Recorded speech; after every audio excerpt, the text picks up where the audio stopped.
Hi అండి. నేను మీ గౌతమి. మన ఛానల్ అయితే ఫస్ట్ టైం చూసినట్టయితే please like, share, subscribe my channel. ఇవాళైతే నేను బీట్రూట్ శనగలు ఫ్రై చేద్దాం అనుకుంటున్నాను. దానికి ముందు ఈ చిన్న ఇంట్రడక్షన్ ఎందుకంటే, నేను బాగా వంటలు చేస్తానని అయితే చెప్పను.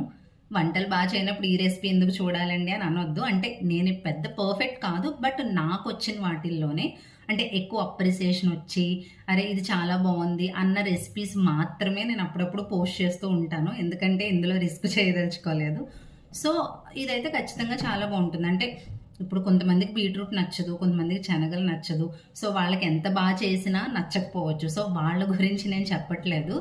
బట్ నార్మల్గా ఇష్టంగా తినే వాళ్ళకైతే ఆబ్వియస్లీ చాలా బాగుంటుంది. ఎందుకంటే కొన్ని కొన్ని ఐటమ్స్ ఎలా ఉంటాయంటే, ఒక ఐటమ్ ఉంటుంది. సపోజ్ పప్పు ఉందనుకోండి, దానికి టమాటా యాడ్ చేస్తే ఒక టేస్టు, లేదా పప్పు బీరకాయ యాడ్ చేస్తే ఒక టేస్ట్. అలానే కొన్ని ఐటమ్స్కి ఆ యాడ్ చేసే ఐటమ్ని బట్టి టేస్టే మారిపోతుంది అనడానికి ఇది ఒక కాంబినేషన్ అండి. నిజంగా బీట్రూట్ శనగల కాంబినేషన్ అయితే నేను ఎప్పుడు చేసిన హిట్ అనే చెప్పాలి. కొన్ని వందల సార్లు నేను చేసి ఉంటాను. సో మీరు ట్రై చేయండి, ఖచ్చితంగా నచ్చుద్ది.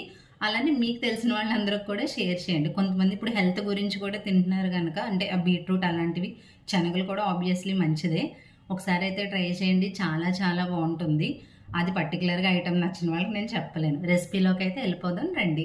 ముందుగా అయితే నైట్ అంతా నానబెట్టిన శనగల్ని ఇలా మెత్తగా అయితే ఉడికించుకోండి. మెత్తగా ఉంటేనే టేస్ట్ ఉంటుంది. బీట్రూట్ అయితే మంచిగా తురిమి పెట్టుకోండి. పీసెస్ కంటే కూడా తురిమిందే టేస్ట్ ఉంటుంది. పీసెస్ అయితే అస్సలు వద్దు. ఇలా మంచిగా తురిమి పెట్టుకున్న తర్వాత బాండీలో ఆయిల్ వేసుకుని తాలింపులు వేసుకోండి.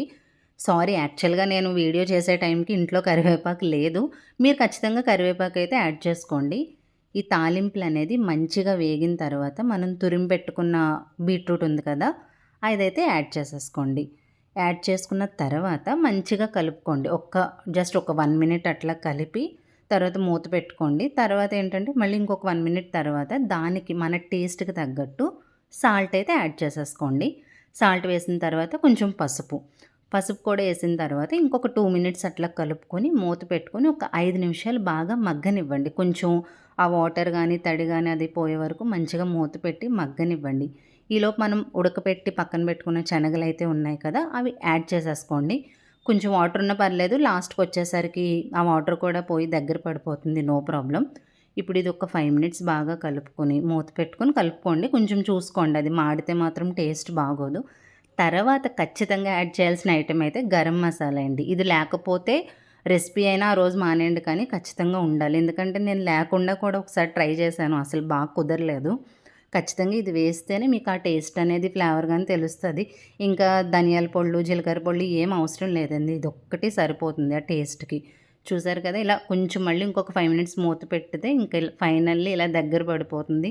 చాలా అంటే చాలా టేస్ట్గా ఉంటుంది. మీరు రైస్లోకి బాగుంటుంది, రోటీలోకి బాగుంటుంది, అట్లనే రసంలో కూడా చాలా టేస్ట్గా ఉంటుంది. మీరు ట్రై చేయండి, మీకు తెలిసిన వాళ్ళకి షేర్ చేయండి. Support me, like, subscribe, share my channel. Thank you all. 3, 2, 1. ఈ రెసిపీ అయితే నేను మా పిన్ని దగ్గర నేర్చుకున్నాను. నా మ్యారేజ్ అయిన తర్వాత ఫస్ట్ టైం ఈ నేను మెప్పించగలిగిన రెసిపీ ఏదైనా ఉంది అంటే, తర్వాత చాలా ట్రై చేశాను. బట్ ఫస్ట్ టైం అయితే ఈ రెసిపీతోనే ఇంప్రెస్ చేశాను.